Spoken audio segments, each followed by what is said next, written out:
There we go. All right. Well, it's not raining. Yay. I know I was thinking about some people at the Rockies game tonight, and I was really hoping that it wasn't going to rain tonight. So hopefully they're having a good time without the rain. I am so excited tonight because about, 3-4 weeks ago, God dropped a name into my heart. You know, God is good all of the time. And this young lady I knew back in 2015, and he just put her on my heart. And I thought, I wonder where she is at today. So I, of course, immediately went to Facebook, and I could not find her on Facebook. And I thought, well, I wonder how I can find her. I wonder where she's at. I don't even know if she's still in Colorado. And all of a sudden, I ran across, how many of you know that God works in the suddenlies? All of a sudden, God gave me her father's email. And so I emailed him and I said, where is your daughter? And could I have her contact information? And he excitedly gave me her contact information. And then I contacted her. And lo and behold, she lives not too far from the Sober Underground and New Beginnings Church. So we hooked up and she and I talked a little bit. And come to find out, she got married. I knew her as Andrea Milholm back in 2015. And this young lady was in a halfway house, and she was brave enough to reach out to me to find out if we had any openings at New Beginnings Recovery Center for her to come and work part-time. And I know that many of you in the audience tonight have been in a halfway house, and many of you in this audience tonight have felony charges, and many of you are struggling, and many of you know that it is very hard to find work. And something in this lady's voice touched my heart from the minute I talked with her and interviewed her, and it took me 2 seconds to hire her. She was beautiful. And then I found out about her story, which is absolutely amazing and phenomenal, and it touched my heart. It brought tears to my eyes, and so she was hired in 2015 to come to work at New Beginnings. And so she started sharing her testimony with many of the people at New Beginnings, and I believe that she touched many, many lives at New Beginnings when she worked there.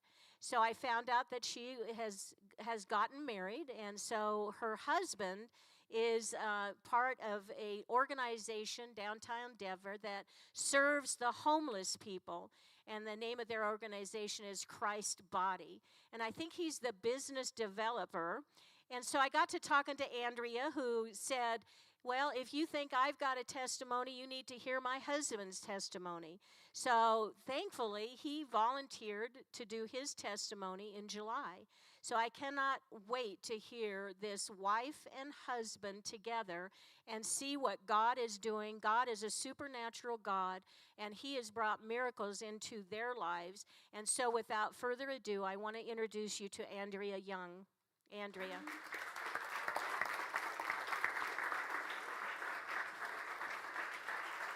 Thank you. Oh, this is a much bigger group than I had anticipated. So thank you so much for letting me come to speak. My husband and I do this with high schools, but this is where our heart is. So I'm a little out of practice, so bear with me, but I'm really excited. We've been looking forward to this since we heard from Mary. So, okay, so here we go. Important in my life, I want to be a good person, a strong person. I want to be progressive and continually strive for genuine information and inspiration. I want to reach out to families and friends and those around me more. Serve them and make them happy. Krista Lynn Peart wrote these words about 1 month before she was hit by a drunk driver and killed. I was that drunk driver. When I got the news that Krista had died, I had just gotten out of jail. My mom and I held each other as we laid on the kitchen floor bawling. I was paralyzed with anguish and filled with a regret and sorrow that I didn't know existed. I knew from that moment on, nothing was ever going to be the same. For the months that followed, I tried to get back into my schedule as best as I possibly could. Still, there was an empty feeling inside of me, but nothing compared to that of the family that I had just robbed of their most valuable possession. I was trying to grieve the death of someone I did not know, but yet was responsible for, which to this day is next to impossible. I thought of Krista's family constantly. There was no option in my mind other than to start living a life that would make this tragic accident not have happened in vain. I had no idea how I was supposed to live. Things were darker than I ever thought possible. I felt guilty for smiling, felt guilty for laughing, for feeling any kind of joy from my life at that point. I was in straight survival mode for the 3 months after the accident because I was drowning in shock. How was I supposed to move forward? How is anyone supposed to deal with this kind of weight? The thoughts that ran through my head on a daily basis made me feel crazy. I want to die. How come my friends weren't watching out for me that night? If I just would have taken a cab. Why couldn't I have been better? I belong in prison. And the most reoccurring thought that I still struggle with today is the wrong person died. In one way, shape, or form, I had these thoughts written down in a journal and was looking through them one day and was extremely disappointed in myself. I realized I was making myself the victim of this tragedy. I wasn't respecting Krista's memory by validating these thoughts, nor was I respecting the fact that I was still alive. The topic of inpatient rehab was suggested by my attorney. My psychologist had gotten a brochure for a rehab in Logan, Utah, which coincidentally was a few short miles away from where Krista lived. We took the brochure as a sign that I was supposed to go to Sherwood Hills Recovery and learn the necessary tools of living a sober and healthy life. I began to really dive into the program, learning the basic life skills that helped me cope with the shame and guilt that I was feeling. Wonderful people surrounded me who were struggling with similar issues, but mainly we were just trying to find a way to live healthy lives and mend important relationships that had been destroyed as a result of our substance abuse. At Sherwood, I learned the meaning of being mindful, to be present in the moment, on purpose, without judgment. Mindfulness revolutionized my life. When we take a step back and deal with each situation with a mindful mindset, everything becomes doable. The constant reminder to stay in the present gives life a purpose and gives each moment purpose that we live. I also learned the beauty of asking for help. I ask for help each and every day, sometimes every hour, and much to my surprise, it is always given with nothing expected in return. I returned home after 65 days in rehab and went back to work as I waited to hear from my attorney as to what the district's attorney's decision was going to be for my legal consequences. I had hoped that I had proved that I was a good candidate for probation, but I always knew that a prison sentence was a possibility. One afternoon when I got home from work, my attorney called and told me that the DA was recommending 5 years in prison. I can't begin to tell you how devastating those words are to hear. I sat down and let this new plan for my life marinate for a while, and then it hit me. I had been praying for mercy, and that's exactly what this deal was. I contacted Sherwood Hills Recovery to tell them about the new direction that my life was going to be taking, and they invited me back to be a peer counselor to process the addiction and the life changes that were going to take place in a few short months. During my second trip back to Sherwood, Krista's mother sent me a beautiful letter and the DVD of photos and music that they showed at her funeral. I was so honored that they were going to let me know Krista and their family through this correspondence. My therapist and I sat down one morning at her computer and watched the DVD that Mrs. Peart had sent. The music was that of my taste. There were pictures of Krista doing activities that I enjoyed. There was even a photo of her wearing an exact pair of shoes that I owned. My heart broke all over again as I realized that this is someone that I would have been friends with. In her pictures, Krista looked like she understood how precious life is, and her grasp of true beauty was demonstrated through her action.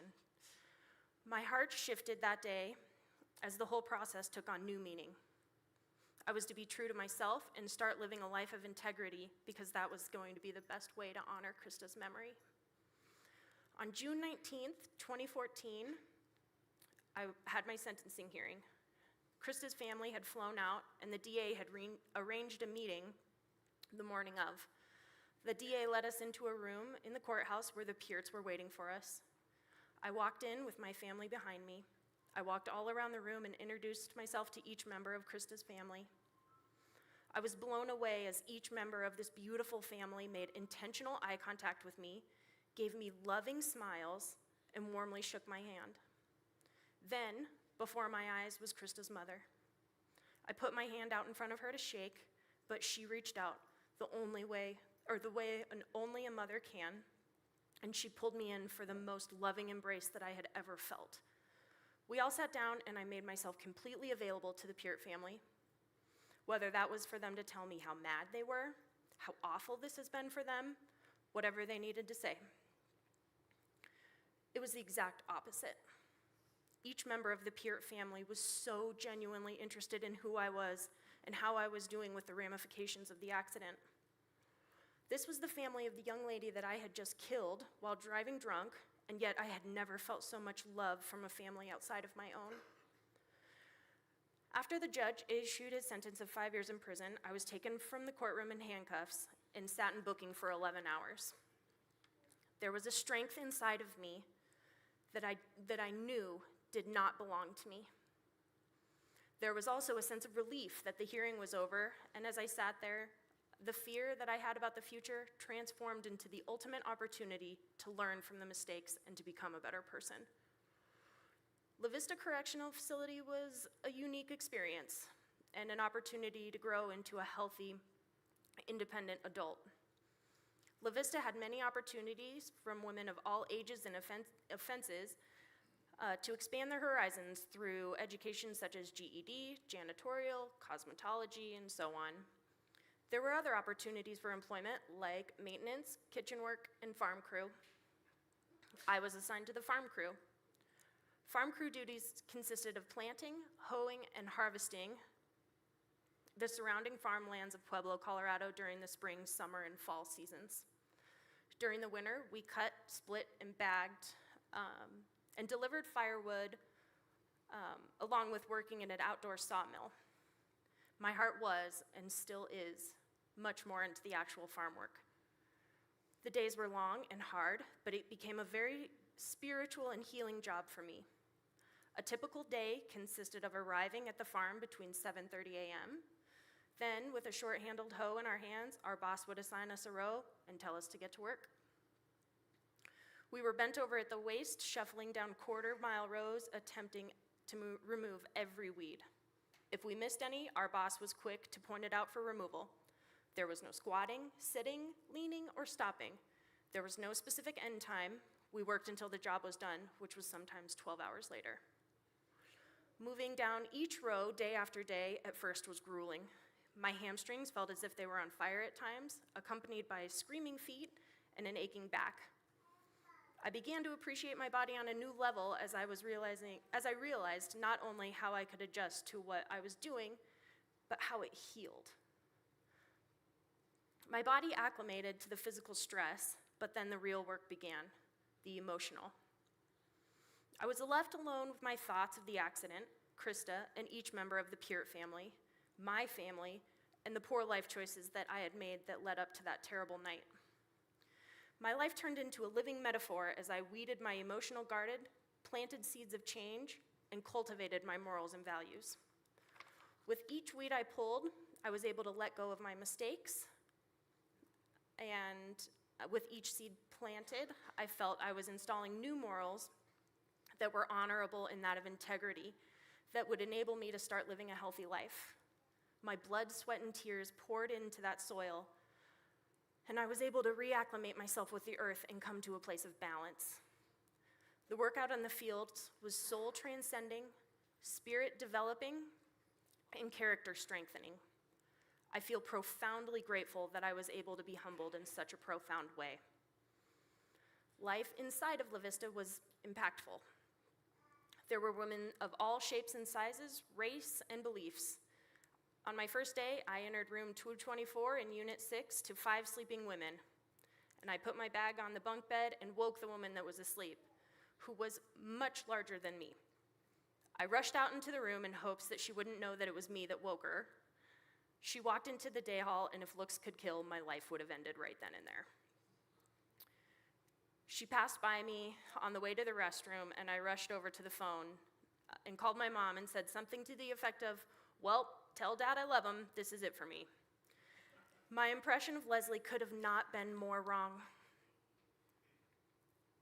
She was kind, generous, and very helpful with the abundance of questions that I had about adjusting to life in prison. In the 7 months that Leslie and I were bunkmates, we became incredibly close. We engaged in conversations about the hard truths that led to our incarceration, and also about the changes we needed to make in order to get on the path that we were being called to, the straight and narrow. On February 1st, 2015, I moved into the La Vista incentive unit at La Vista. I got put onto the top bunk of a bed of a woman who was serving life at La Vista. I had talked to her a few times before out on the track, so we were acquainted. Her name is Claire. I noticed right away that Claire was gentle, wise, and generous. We got to know each other very quickly. The conversations that we had were deeply profound. She knew so much about life, and more importantly, about love. She treated everyone around her with respect, even when it was not returned. She was quick to offer anything she had in order to reduce suffering of those around her. I told her about my accidents, and through many conversations about how love could conquer all, she helped me get into a place where I could begin to forgive myself. We cried, we laughed, we lifted each other up when we were having rough days. One day, she told me about how she was starting to lose faith in people. A few days earlier, Jake Peart, Krista's oldest brother, had written the Board of Community Corrections a letter expressing his support of my transfer to the halfway house. I felt like it was a perfect opportunity to share Jake's letter with her. Jake's letter was filled with love, forgiveness, and hope. After reading it, she told me that her hope was refilled knowing that there are people like the Pearts out there. Claire is walking grace. I could give many examples of why this is true, but perhaps the most profound is on the afternoon of April 16th, when my application was being reviewed for approval at the halfway house. I rushed out to the phone in the afternoon to I rushed out to the phone at about, I rushed out to the phone later in the afternoon to call my mom to see what the Community Correction Board had decided. Before I could even say, "Hi, Mom," she shouted, "They granted you the transfer." I began to bawl and looked up at Claire, and she was standing right there with a look of anticipation. I gave her a thumbs up, and I will never forget what she did after that. Putting every hope and desire of her ever getting out, she raised her hands, flattened them at heart center, and peacefully bowed her head as an offering of love and blessing for my next chapter. Claire taught me to examine all situations in a 360-degree perspective with understanding and compassion, to love unconditionally, and to take care of myself so I can fully offer myself of service to others. And what it means to have a pure heart, a heart free of blame and guilt and that does not judge. The morning I left, I said goodbye to the women that I had gotten close with in hopes that I might be able to see them again, but that was not the case with Claire. I knew I would not see her again. She grabbed my duffel bag and walked me to the intake building where she told me, "Soar like an eagle, Andrea. I will take her with me to the top of every mountain I climb, every river I kayak down. I even took her to my wedding. I take her with me each and every day because without her powerful influence on me, on my life, I would have not been able to move forward with such direction and compassion and love as my driving force." Needless to say, my journey at La Vista was powerful, meaningful, and as Mrs. Peart told me the morning of my sentencing hearing, necessary for my healing. Since my time at La Vista, I've successfully completed parole, probation, and 500 hours of community service.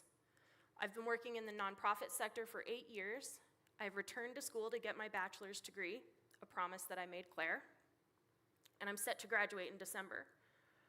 Most notably, I met someone who loves me for who I am and not the mistakes that I've made. And I'm now blessed to be celebrating 4 years of marriage with him in August. I love you.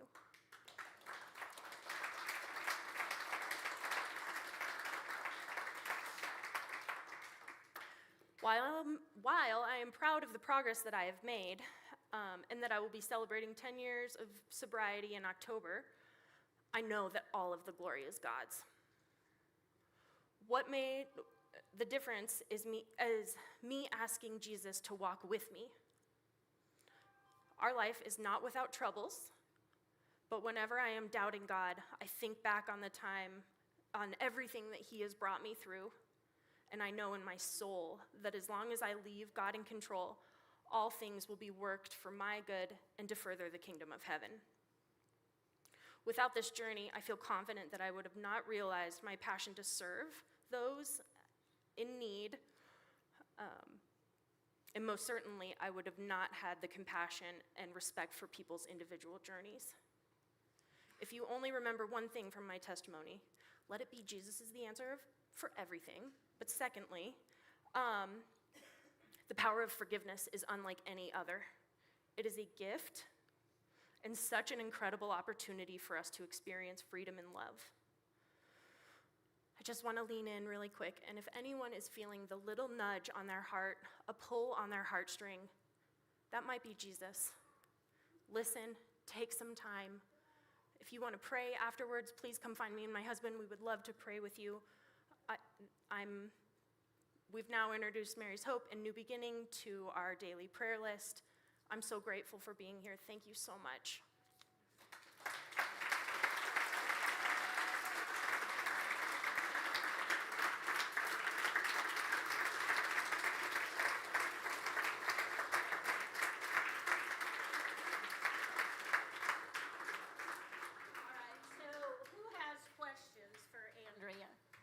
Any questions? I would like you to, as difficult it is, to expound on what happened that night. Sure. So I don't remember a whole lot. It was a Friday. I got off work early and went to happy hour and started drinking there and went home, drank some more, and then got invited to an all-you-can-drink party in downtown Denver at a bar. You pay $40 and go in, and it's all you can drink, which is hard to comprehend. But so I was drunk when I got there, and I had just bought a new car a few weeks before and drove it down there, obviously. So the bar shut down. I don't remember the bar shutting down. I don't remember leaving, but somehow I made it to my car. So I drove. I didn't make it very far, a couple blocks away from the bar that I was at, and Krista, her sister, and her sister's husband were walking, and I hit them. They were leaving the same party. Thank God that her sister and her sister's husband were okay, but obviously Krista was not. And the worst thing of all for me that's still hard to reconcile is that I was so drunk I didn't know that I hit them. So I kept driving, and the next thing that I remember is somebody flashing their brights at me. So, I waved them up, and they just were, "You hit somebody, you need to go back and see what happened." And obviously, I whipped my car around, went back, and the rest of the night is really spotty. I don't remember who called 911. I remember getting on all fours, trying to look at Krista, who was shoved underneath a car. Later on, we found out I didn't refuse a breathalyzer. I chose a blood test. Don't know why, but later we found out that my blood alcohol was a 0.31, which was a conditioned drinker. at that point. So, So, do you feel that before that time, do you feel like you had an alcohol problem? I mean, was that in your thought process at all that you thought you had a problem? that's such a good question. Sometimes. I wasn't sure. I was spending time with people who were drinking the same way that I was. We all went to work during the day, we all drank at night, but I had several people, my sister most notably, who had approached me several times about driving drunk. So the summer before the accident, I got into, I can't even remember now if it was 2 or 3 car accidents, rear-ended somebody, and I was drunk every time in the middle of the day. So God definitely gave me warnings and put people in my path to let me know that there was a problem, and I chose not to listen. All right, questions? No questions? What is it that you do now? Oh, I work for a workforce development agency. We work with low-income families we do workforce development. We help teach work skills so that people can find quality employment and not just a job, We want people to have employment that is sustainable for them and their families. Oh, yes. Would I change my accident? That's a really good question. There isn't anything I wouldn't do to take back that night and all of the harm that I caused. But as God does, He has turned the most tragic situation that I've ever been through and hope to ever be through into a really good thing. And what is most beautiful about that is that Krista's family can say that too. So I talk pretty frequently with Krista's dad. He actually came to our wedding, which is unbelievable. I had my first dance with my husband, and then I danced with Krista's dad. So I talk to him a lot, and he calls me, and it's very open and very honest, and just, I'm really missing Krista today. It was on my heart to call you. So knowing that kind of love and forgiveness, again, there isn't anything I wouldn't do to give the Pearts their daughter back. But God really has done some beautiful things. I think, yeah. Where do you get your bachelor's in? My bachelor's is going to be in human development and family relations, which is really just fancy for human services. I love people. I love serving. We both have a heart for people who are seeking recovery, so you're our peeps. So I'm not sure what the Lord will do with that. Right now, it's been serving those who are experiencing poverty. Yes. How important has God's voice been in your life for your healing? Oh, man, I'm so sorry. I couldn't hear you. How important has God's voice been in your life Oh, for your healing? it's been the only thing. So the most important. And I think I've learned that God's voice doesn't always come, right? It's never audible. We wish that it was. I have this ongoing dream that or wish, I guess, that God would just spell answers out in the clouds. I'm always looking at the clouds, looking for answers, but that hasn't happened yet. But how He does speak to me is through worship music. There is always worship music going in our house. Hope this is okay to share. We're currently going through an infertility battle, and worship music has been the staple for that.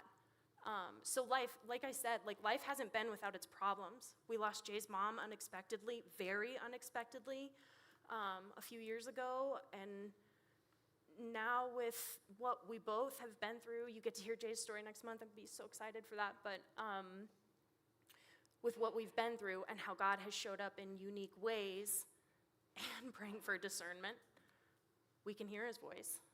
It's just never audible. So, very long-winded answer, but it is the most important thing and will always be the most important thing. Yeah.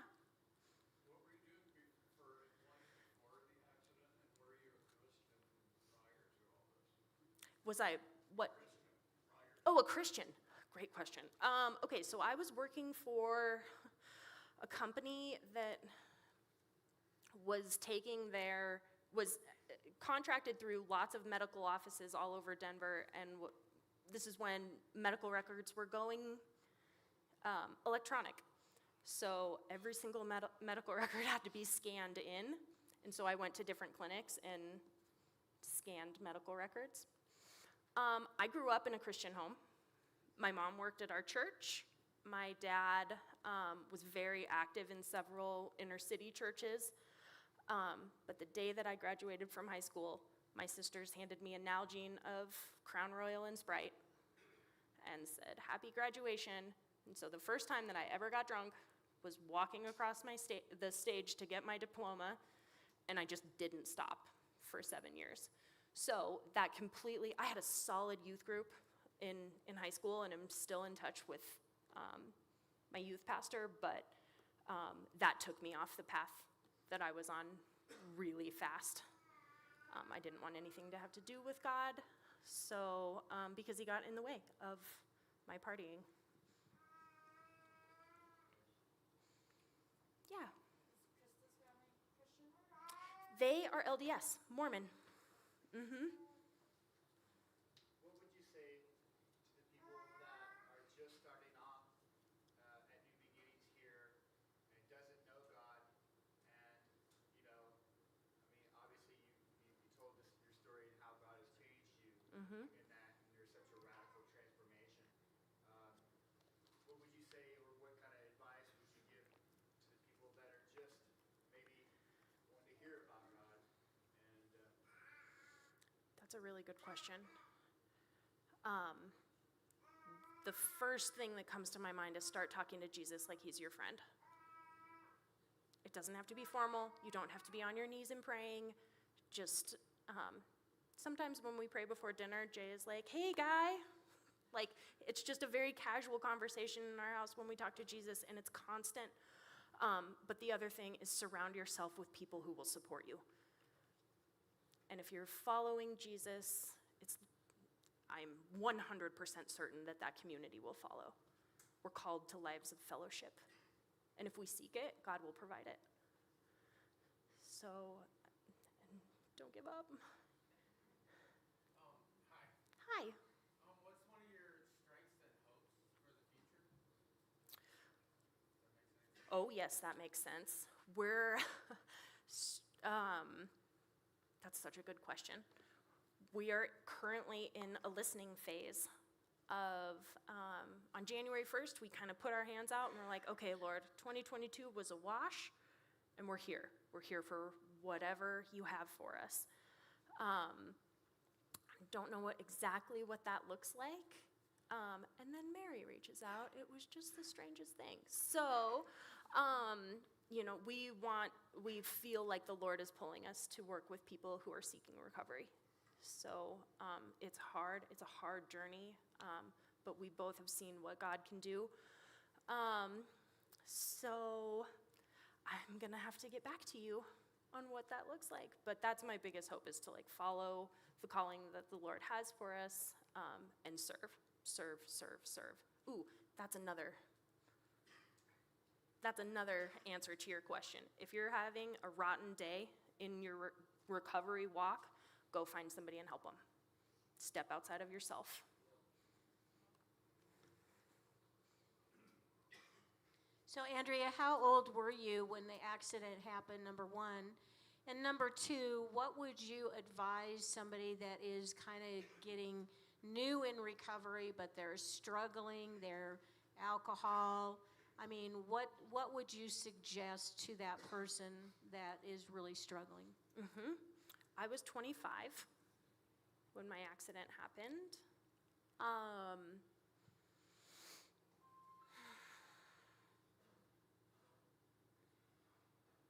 If you are really struggling in this, because it's hard,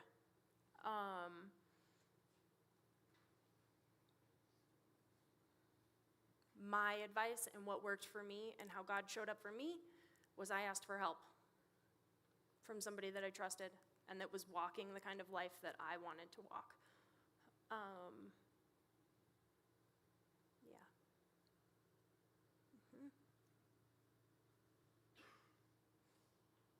Other questions? Well, Andrea, I like the part of surrounding yourself with people. I don't know what it's like around New Beginnings now. But 4 years ago when I graduated, our group, we were tight. There were no secrets. Nobody was shy. Everybody, after the 20, 30 days, all were friends. And we could all talk, discuss our problems, our fears, our what's, and everything else. What made that also great after I got out is we all stayed in touch, and we still do. I have the list right on my wall, and almost everybody's telephone number is right there, still do. And so my advice is surround yourself with people that are going to help, just like you did, dear. Congratulations. Thank you. I think you brought up something very important that I have left out, and it's to get honest. Get honest with yourself and find that one person or 3 people or group or whatever that you can be very, very honest with. Yeah. Did you ever like have a sponsor or anything? So I went to AA after my accident a few times. It wasn't the right fit for me, so I didn't ever have a sponsor through AA. I've had several mentors along the way, Claire being one of the most prominent, and still is. I did get to see her. I got to go back to the prison that I was at and see her.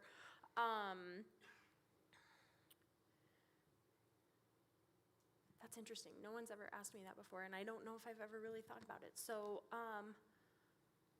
I didn't.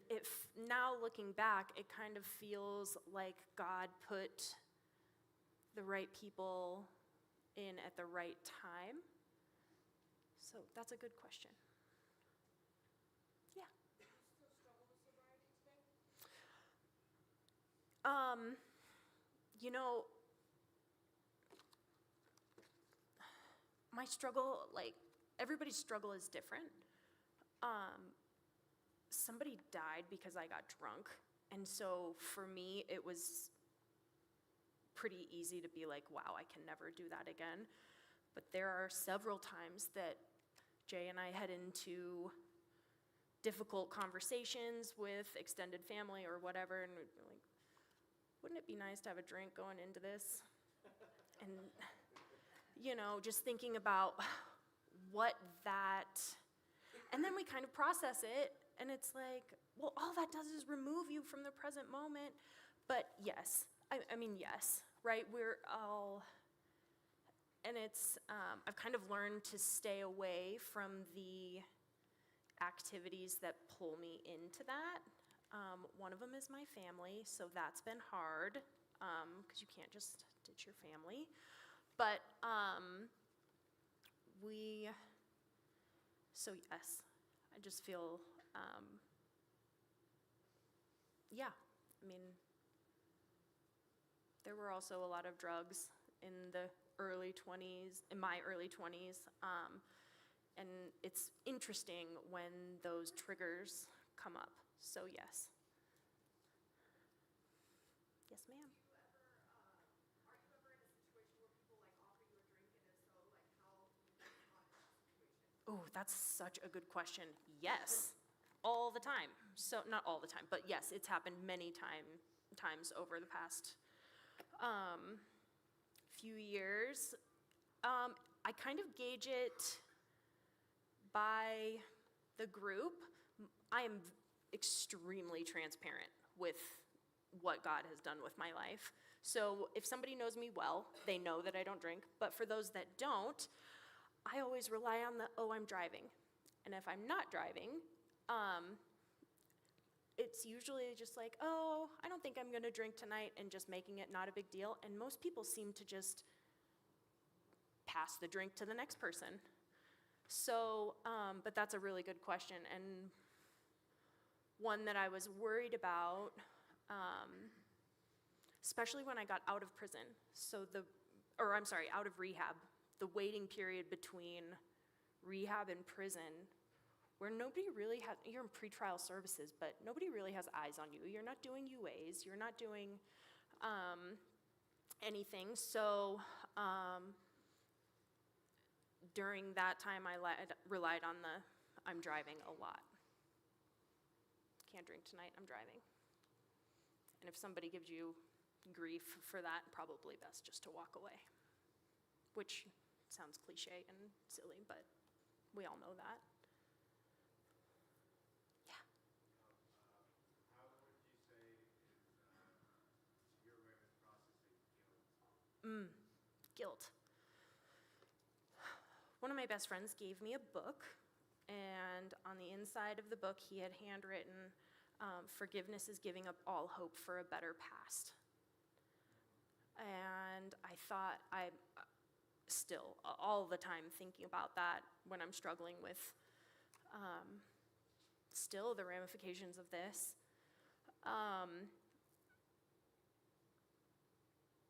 Honestly, the Pearts, the family of the young lady who died, they gave me permission to not feel guilty. The first time I talked to Jake, her brother, he was just like, "We want a good life for you. We don't wish you anything ill. Just go do your time in prison, and then we want you to live a good life." So I understand, though, that I am in a very, very small minority, and that most people, when they make mistakes like this in their using journey, don't get that kind of grace and permission. So a lot of that happened through conversations with Jesus. If you ask enough, your heart posture changes. He changes your direction. He changes people that are surrounding you. And it seems now, looking back, it seems to have happened overnight. I know it doesn't feel like that, though. You're living it day to day in the beginning. You were talking about, Pablo, about working in the fields and stuff, finding something positive in everything that you did. And I remember when you was at New Beginnings, and we didn't really come out and ask you what your problem was. It didn't happen yet. It was in the process of, you going to prison, doing all that.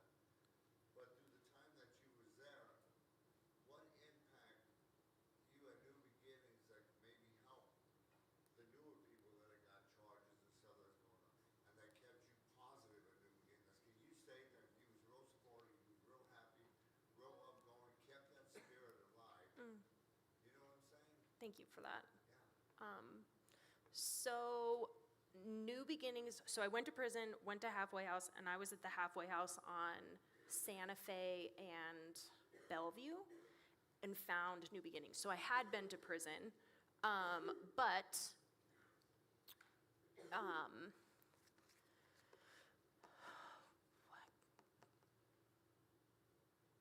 being positive is a choice. Choosing to see what is going well or what could go well is a choice. And if you make that decision, the actions will follow. So I am a wholehearted believer in the fake it till you make it mindset. It works a lot with bad days at work. It works in recovery. It works everywhere. If you choose it, the right things will follow. Just as if you choose negativity, the world kind of seems to fall apart around you.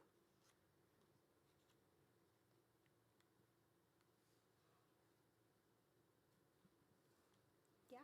How important is forgiveness in your life today? I'm so glad that you asked that, and I'm just thinking about it on the drive home from work when somebody cut me off. So it's definitely changed how I interact with people. I have a cousin who is really struggling she's been sober for a year, but now is struggling with a very severe eating disorder. And before she got sober, there were some really horrible things that took place. And it took me longer than I would like to admit to move to a place of forgiveness with her. But those feelings, I mean, when something like that comes up, I think about what the peers have done for me. And I think about something that our pastor said, which is, change me, bless her. If I'm struggling with forgiveness for somebody else, that's what I repeat over and over and over in my head. I think about the Purites, and then I say, change me, bless her.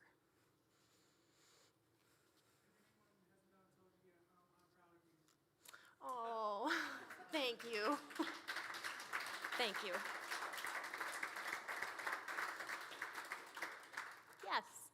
I was just wondering, how did alcohol impact your life before the accident? I know you kind of talked about some accidents you've been in and stuff like that, but I'm just curious, did you kind of have like a recurring theme with alcohol that it seemed to be destructive to your life, or things just seemed to be okay?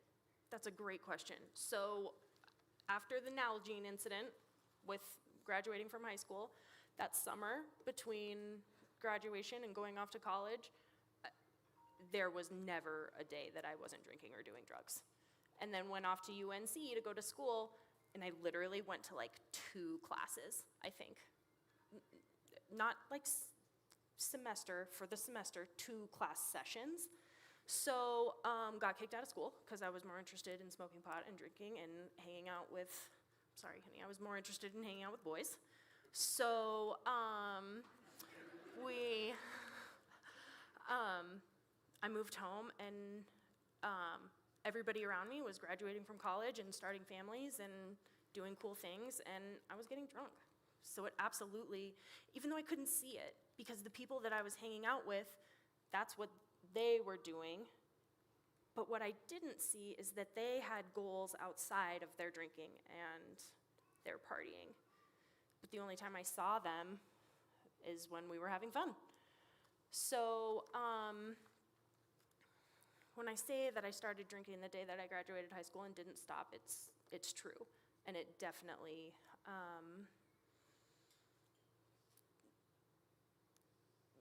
took me in, obviously, a horrible direction. So it wasn't reoccurring because it was constant. So that's a good question. Yeah. Andrea, I just want to say that you have the most inspirational story I've ever heard in my life. And the forgiveness from the family and what you did with that. A lot of people would still allow themselves to be swallowed up by guilt, even despite the gift of the grace they had given you. And I feel like your story should be shared with just the whole entire world, but obviously you can't possibly do that. But have you ever thought of writing a book? Oh, so I have started a book. I took a psychology class at the Community College of Denver, and that professor was helping me. And then COVID happened. One more thing we can blame on COVID. So I think after graduation, would try to pick that back up. Thank you so much. That means so much to me. Thank you. Thank you. Yes, sir. I think basically just to kind of elaborate on what Jay said, I mean, thank you for sharing your story. Very brave of you to come up and talk about all that. I don't know that I could have done it. But that forgiveness thing is freaking amazing. It's just absolutely amazing. That's what my personal recovery journey involved. Got several friends that I've tried to express that to on how it'll help them. I mean, some have gotten sober without all that, but they still have a lot of issues that they deal with in their life. Yeah. And I just try to like ram it down their throat, like forgive, forgive, forgive. And each one's different. Mine wasn't as hard as yours, and just knowing there's people out there too, like that family. I mean, you are correct. I mean, it's got to be a pretty minute percentage of people that get that kind of grace from somebody in that type of situation. But it's amazing, and it lets you know that there is amazing people out there. And I'm still working on some of the forgiveness thing. I've made a long, long ways, and pretty strong in my recovery right now. But just those words and everything that you said allowed me to step up my game even more, and I appreciate that. Thank you so much. I'm so glad. Your friends are lucky to have you. I kind of think so. No, I'm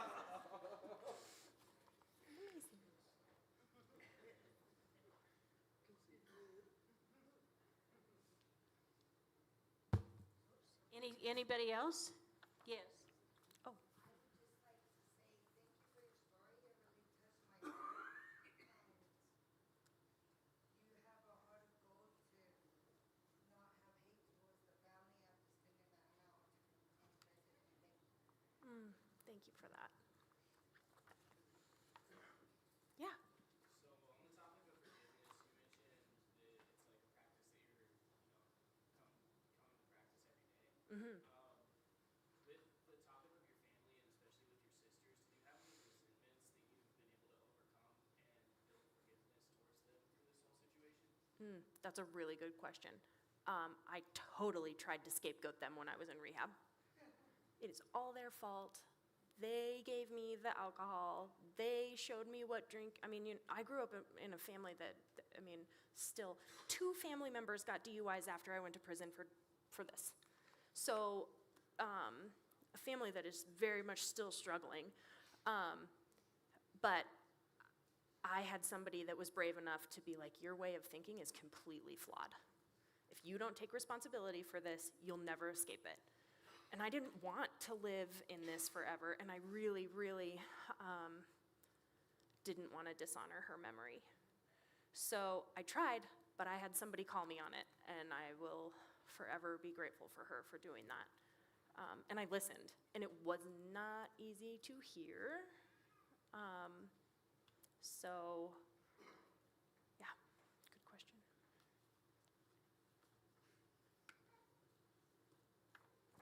All right, Andrea, thank you so much for being so brave to come and do this. I love you dearly. You're an awesome young woman. I know that God has his hand on your life and your husband's.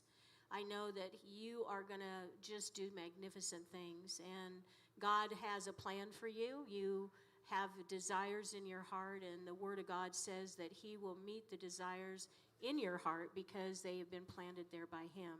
So I just want to present you with this little memorabilia of tonight, and thank you again for doing what you do, and just thank you for sharing tonight. I know it was not easy to do. Thank you so much. Oh, yeah.